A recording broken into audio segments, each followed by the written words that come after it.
península de Crimea, anexada por Rusia en 2014, volvió a enarbolar colores ucranianos tras una ofensiva relámpago que tomó por sorpresa al Kremlin y reconfiguró el tablero geopolítico de Europa Oriental.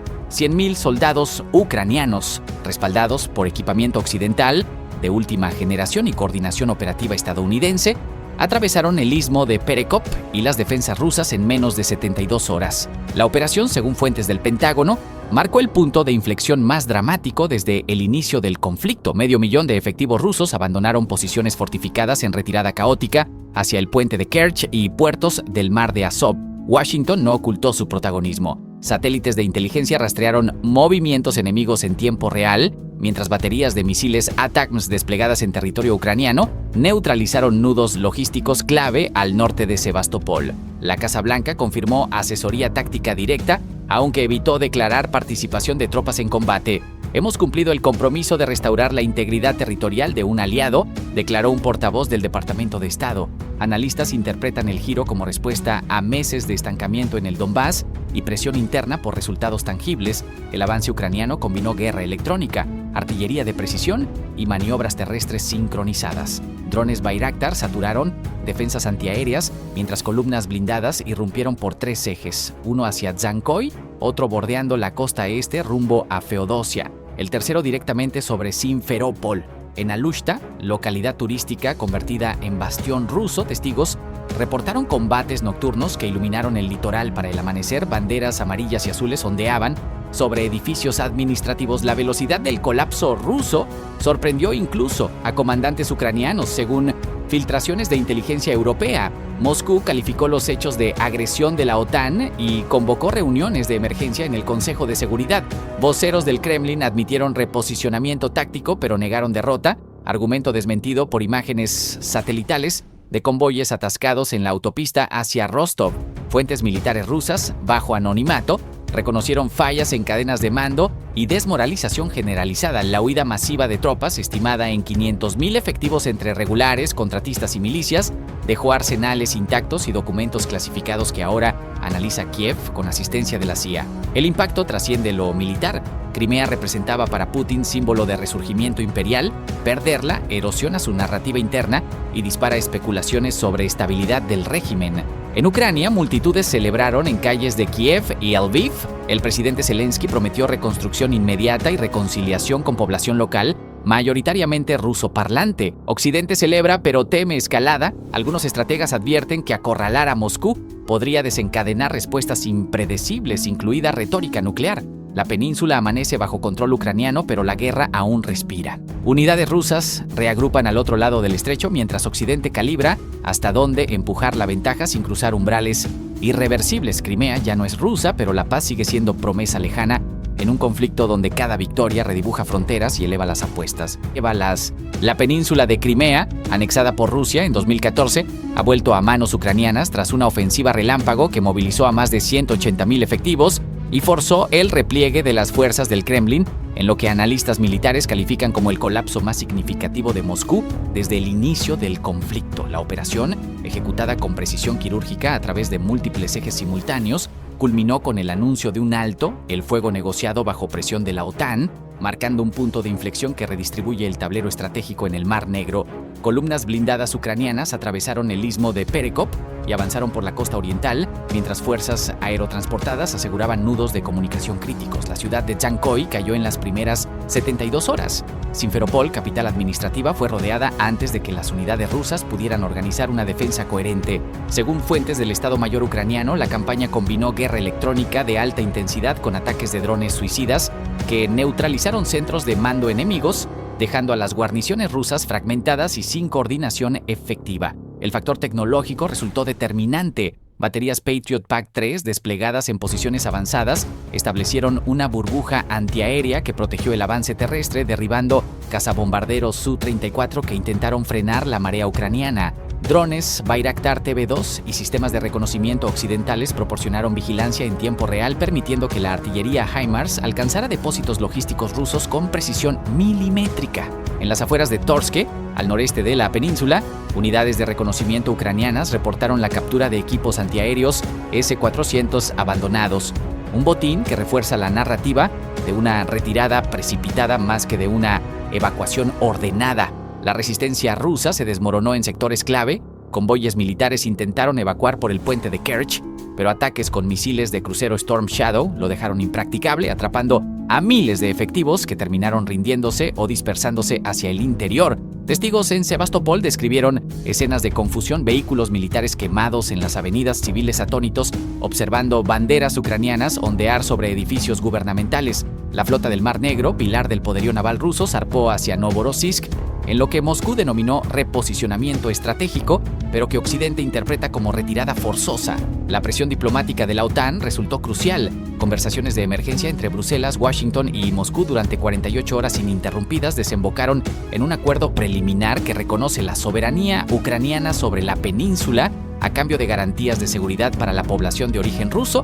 El Kremlin, enfrentado a la amenaza de sanciones paralizantes adicionales y al aislamiento total, aceptó términos que hace meses habría rechazado categóricamente. Analistas en Kiev subrayan que esta claudicación no representa magnanimidad occidental, sino el reconocimiento de una realidad militar insostenible para Rusia. Las calles de Kiev estallaron en celebración espontánea. Multitudes ondearon banderas, mientras las campanas de las iglesias repicaban por primera vez desde el inicio de la invasión. En Crimea, sin embargo, el panorama es más complejo. Comunidades divididas entre júbilo y temor. Familias que durante una década vivieron bajo administración rusa ahora enfrentan la incertidumbre de una transición que promete ser turbulenta. Organizaciones humanitarias advierten sobre el riesgo de represalias y exigen corredores seguros. El triunfo ucraniano redefine el conflicto, pero la sombra de la escalada nuclear que Moscú agitó durante meses aún pesa sobre Europa. La recuperación de Crimea no cierra la guerra, abre un capítulo donde las negociaciones sustituyen a los tanques, pero donde las heridas tardarán generaciones en sanar. La detonación sacudió el amanecer en el óblast de Lugansk con la fuerza de un relámpago subterráneo. Según fuentes militares ucranianas, una serie de explosiones en cadena arrasó un depósito de municiones ruso cerca de Novoyeorivka, desatando un incendio visible a kilómetros de distancia. Lo inusual no fue la magnitud del ataque, sino el rastro tecnológico. Fragmentos de munición guiada de origen israelí, hallados entre los escombros, han encendido alarmas en Moscú y desatado especulaciones en los círculos de inteligencia occidentales. El Kremlin aún no ha emitido declaración oficial, pero canales militares rusos en Telegram hablan de ataque con armamento occidental de última generación y exigen explicaciones. Kiev, por su parte, se limita a confirmar operaciones de precisión en territorio ocupado sin detallar los medios empleados. La incógnita se profundiza. ¿Llegaron esas armas a través de canales clandestinos o mediante un acuerdo silencioso entre Tel Aviv y aliados de la OTAN? La opacidad alimenta tanto el miedo como la propaganda. En el terreno, la maniobra fue quirúrgica. Informes preliminares indican que drones de reconocimiento saturaron el espacio aéreo durante la noche, identificando movimientos de convoyes y concentraciones de artillería. La defensa antiaérea rusa, supuestamente reforzada tras meses de pérdidas, falló en interceptar las amenazas entrantes. Testigos locales describen trazas luminosas surcando el cielo antes del impacto, compatibles con munición guiada por láser o GPS. El depósito, ubicado en una antigua planta industrial, colapsó en cuestión de minutos. Las llamas devoraron decenas de toneladas de proyectiles, generando explosiones secundarias que resonaron hasta el amanecer. La tecnología israelí ha sido un factor fantasma en este conflicto. Aunque Jerusalén mantiene una política de no injerencia pública, sus sistemas de guerra, electrónica y armamento de precisión han circulado discretamente por Europa del Este. Analistas militares sugieren que las municiones utilizadas podrían ser variantes de proyectiles Spike o sistemas modulares adaptados a lanzadores occidentales. La ventaja radica en su capacidad de evadir contramedidas rusas diseñadas para interceptar misiles convencionales de la OTAN. En manos expertas, estas armas transforman blancos fortificados en ruinas humeantes sin necesidad de aviación de combate. Pero no todo es alta tecnología. En posiciones avanzadas cercanas a la línea del frente, soldados ucranianos continúan dependiendo de equipos probados en combate. Entre ellos, el Carl Gustav M4, un lanzacohetes sin retroceso que ha demostrado versatilidad contra blindados y fortificaciones. Aunque su papel en este ataque específico no está confirmado, su presencia en el arsenal ucraniano subraya la mezcla de recursos, desde sistemas occidentales de punta hasta herramientas confiables de generaciones anteriores. La guerra moderna es un mosaico de épocas y doctrinas. La respuesta rusa no se hizo esperar. Artillería pesada bombardeó posiciones ucranianas en un radio de 20 kilómetros sin discriminar entre objetivos militares y civiles. Según organizaciones humanitarias, al menos 3 viviendas en poblados cercanos resultaron dañadas. Moscú califica el ataque en Novoyeorivka como terrorismo patrocinado por Occidente. y promete represalias. El ciclo de venganza se perpetúa, cada explosión justificando la siguiente, cada pérdida alimentando la narrativa de la otra trinchera. El impacto psicológico es tan profundo como el material. Para las tropas rusas, la idea de enfrentar armamento israelí, asociado con décadas de eficacia letal en Medio Oriente, erosiona la moral. Para Ucrania, cada golpe exitoso es un mensaje doble a sus aliados, que el apoyo rinde frutos, a su adversario que la resistencia no cede. En los pasillos del poder en Washington y Bruselas, el episodio plantea preguntas incómodas sobre los límites del respaldo militar y el riesgo de escalada. Mientras el humo se disipa sobre los restos del depósito, una certeza se impone: esta guerra se libra tanto en el campo de batalla como en el tablero de las alianzas ocultas. Cada arma es un mensaje, cada explosión un recordatorio de que las líneas entre lo público y lo clandestino se difuminan en la niebla de la guerra.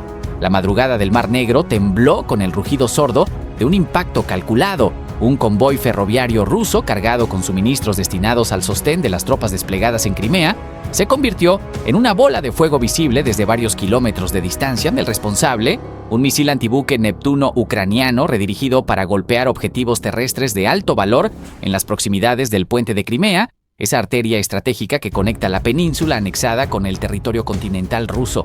El ataque, ejecutado con precisión quirúrgica, volvió a demostrar que Kiev mantiene la capacidad de alcanzar la infraestructura logística del enemigo incluso en sus zonas más fortificadas. El tren se desplazaba por una línea secundaria cerca de la localidad de Yaremivka, en un sector donde Moscú ha reforzado las defensas antiaéreas tras los múltiples intentos ucranianos de interrumpir el flujo de material bélico hacia el sur. Pero esta vez, el Neptuno, un sistema de fabricación ucraniana originalmente diseñado para hundir buques, demostró su versatilidad. Según fuentes de inteligencia militar citadas por medios locales, el misil fue lanzado desde una plataforma móvil oculta en la costa, aprovechando una ventana de oportunidad cuando los sistemas Pantsir S-1 y S-400 rusos estaban enfocados en amenazas aéreas más tradicionales. El proyectil viajó a baja altitud, esquivando radares, hasta impactar directamente sobre varios vagones que transportaban municiones, combustible y repuestos. La explosión secundaria fue devastadora. Testigos reportaron columnas de humo negro elevándose durante horas, mientras equipos de emergencia rusos luchaban por controlar las llamas que amenazaban con extenderse a depósitos cercanos. Imágenes satelitales preliminares difundidas en redes por analistas independientes muestran cráteres profundos en la vía férrea y restos carbonizados de material rodante esparcidos en un radio de 100 metros. El golpe no solo destruyó carga crítica, también cortó temporalmente una ruta alterna que Moscú había desarrollado para reducir la dependencia del puente de Crimea, blanco recurrente de las operaciones ucranianas. El ataque se inscribe en una campaña más amplia de interdicción logística. En semanas recientes, las Fuerzas Armadas de Ucrania han intensificado el uso de sistemas de largo alcance como los ATACMS, lanzados desde plataformas HIMARS y MLRS-GMLRs, para golpear depósitos de municiones, bases aéreas y centros de mando en la retaguardia rusa. Cada golpe erosiona la capacidad del Kremlin de sostener ofensivas prolongadas en el Donbass y el sur. El Neptuno, aunque menos publicitado que los sistemas occidentales, ha probado ser una herramienta letal en manos ucranianas, adaptable, relativamente económico y fabricado localmente, lo que reduce la dependencia de cadenas de suministro externas. Moscú respondió con denuncias de terrorismo y promesas de represalias, un discurso repetido cada vez que sus líneas de abastecimiento sufren disrupciones significativas. Pero más allá de la retórica, el Estado Mayor ruso enfrenta un dilema operacional: dispersar aún más sus defensas aéreas para cubrir rutas logísticas vulnerables o concentrarlas en el frente, dejando expuesta la retaguardia. Cada decisión tiene un costo y Kiev lo sabe. Los ataques de precisión, ejecutados con inteligencia oportuna y armamento flexible, multiplican el efecto desproporcionado de recursos limitados. En las calles de las ciudades ucranianas, bajo bombardeo constante, la noticia del golpe fue recibida con una mezcla de alivio y determinación. Cada convoy destruido, cada puente dañado, cada depósito en llamas representa un respiro para las unidades en primera línea que enfrentan oleadas de artillería y drones kamikazes. La guerra moderna se libra tanto en las trincheras como en los mapas logísticos, y Ucrania ha aprendido a convertir la geografía del enemigo en su debilidad. El humo sobre Yaremivka aún no se disipa del todo, pero el mensaje ya cruzó el Mar Negro. Ninguna ruta es segura, ningún convoy está fuera del alcance. Mientras el puente de Crimea siga en pie, seguirá siendo un objetivo, y mientras los trenes rusos intenten alimentar la maquinaria de guerra, seguirán siendo cazados. La península coreana acaba de inyectar una dosis de incertidumbre en el tablero euroasiático. Pyongyang, aliado histórico de Moscú en la sombra, ejecutó una maniobra que pocos analistas anticipaban. Kim Jong-un ordenó el congelamiento unilateral de envíos militares críticos hacia Rusia, una decisión que sacude los cimientos de la cooperación que sostenía parte del esfuerzo bélico del Kremlin en territorio ucraniano. La noticia, confirmada por fuentes de inteligencia surcoreanas y occidentales, revela fisuras profundas en una alianza que parecía blindada por la necesidad mutua. Según informes preliminares, la suspensión afecta principalmente el flujo de munición de artillería de 150 mm y cohetes para sistemas de lanzamiento múltiple, materiales que Moscú había incorporado a sus reservas tras meses de desgaste sostenido. La medida, adoptada sin previo aviso público, habría sido comunicada a través de canales diplomáticos cerrados la semana pasada. Observadores en Seúl especulan que detrás del giro se esconden tensiones por pagos atrasados, exigencias tecnológicas insatisfechas o incluso presión indirecta de Beijing, que observa con recelo cualquier profundización excesiva entre Pyongyang y Moscú. El impacto operativo no tardó en manifestarse. En sectores del frente oriental ucraniano, comandantes rusos reportaron escasez repentina de proyectiles para baterías autopropulsadas, obligando a racionar disparos en zonas donde la artillería había sido la columna vertebral de la ofensiva. Cerca de Derachi, al norte de Yarkov, unidades de defensa ucraniana detectaron una disminución notable en la intensidad del fuego enemigo durante las últimas 72 horas, un cambio que coincide temporalmente con la interrupción norcoreana. Analistas militares advierten que aunque Rusia cuenta con producción propia, la pérdida de un proveedor externo de gran volumen complica la logística en un momento en que las reservas soviéticas heredadas se aproximan a niveles críticos. La jugada de Kim también pone en evidencia las fragilidades de una red de suministro que Moscú había diversificado ante las sanciones occidentales. Irán continúa enviando drones Shahed y Bielorrusia facilita territorio y reparaciones, pero Corea del Norte representaba un flujo constante de material convencional difícil de reemplazar a corto plazo. La dependencia, oculta durante meses bajo capas de negación oficial, ahora queda expuesta. Fuentes rusas, bajo anonimato, reconocen ajustes temporales en la cadena de abastecimiento, un eufemismo que traduce preocupación real en los círculos del Ministerio de Defensa. El Kremlin, por su parte, mantiene silencio oficial sobre la ruptura, limitándose a declaraciones genéricas sobre la solidez de las relaciones con Pyongyang. Sin embargo, movimientos recientes sugieren nerviosismo. Se intensificó la producción en fábricas de Perm y Nizhny Tagil y se reactivaron líneas de ensamblaje de sistemas antiaéreos como el S-300 PTPS, plataformas que requieren componentes cada vez más difíciles de obtener bajo el régimen de sanciones. La apuesta es clara: compensar con volumen interno lo que se pierde en el exterior, aunque eso implique desviar recursos de otros frentes industriales. En Pyongyang, el silencio es igualmente elocuente. Ningún medio estatal ha mencionado la suspensión, pero analistas detectan señales indirectas: reuniones repentinas del Comité Central del Partido del Trabajo y un incremento en la retórica sobre soberanía económica. Kim, conocido por su pragmatismo brutal, podría estar negociando desde una posición de fuerza, consciente de que Moscú necesita mantener abierta esa válvula de suministro. La apuesta es riesgosa. Presionar demasiado podría empujar a Rusia hacia concesiones que China preferiría evitar, pero ceder sin contrapartidas debilitaría la imagen de Pyongyang como socio estratégico indispensable. Mientras tanto, en Kiev, la noticia fue recibida con cautela y algo de alivio. Funcionarios ucranianos evitan celebraciones prematuras, pero reconocen que cualquier interrupción en el arsenal ruso compra tiempo valioso para reforzar defensas y consolidar posiciones. El tablero geopolítico, siempre impredecible, acaba de recordar que incluso las alianzas forjadas en la necesidad pueden fracturarse cuando los intereses divergen. La Plaza Roja se tiñó de un mar humano que Moscú no veía desde la caída del muro. Según estimaciones preliminares de organizaciones civiles, cerca de 2 millones de ciudadanos rusos convergieron en manifestaciones simultáneas a lo largo del país, exigiendo la renuncia inmediata del presidente Vladimir Putin. Las imágenes satelitales capturadas por agencias occidentales muestran concentraciones masivas no solo en la capital, sino en San Petersburgo, Ekaterimburgo, Novosibirsk y docenas de ciudades menores. Lo que comenzó como protestas dispersas por la situación económica y las bajas militares en el frente ucraniano, escaló en cuestión de horas hasta convertirse en el desafío más grave al Kremlin desde el colapso soviético. Los primeros disturbios estallaron en barrios periféricos donde las fuerzas de seguridad intentaron bloquear el acceso a puntos neurálgicos. Unidades antidisturbios desplegaron vehículos blindados en avenidas principales, pero la marea de manifestantes desbordó los cordones. Testigos locales reportan que columnas de ciudadanos avanzaban desde diferentes direcciones, muchos portando pancartas con nombres de soldados caídos en combate, entre ellos los mencionados en listas filtradas desde regiones como Klishchiivka, donde recientes ofensivas dejaron cientos de bajas rusas que nunca fueron reconocidas oficialmente. Ese detalle, la brecha entre el relato estatal y la realidad en las trincheras, actuó como detonante. En la capital la tensión alcanzó su punto máximo cuando grupos de manifestantes rodearon edificios gubernamentales. Videos difundidos en redes sociales muestran enfrentamientos esporádicos, gases lacrimógenos dispersándose entre la multitud y cargas policiales que apenas lograban contener el flujo. La respuesta del Estado fue errática. Algunos comandantes locales optaron por la pasividad, otros por la represión selectiva.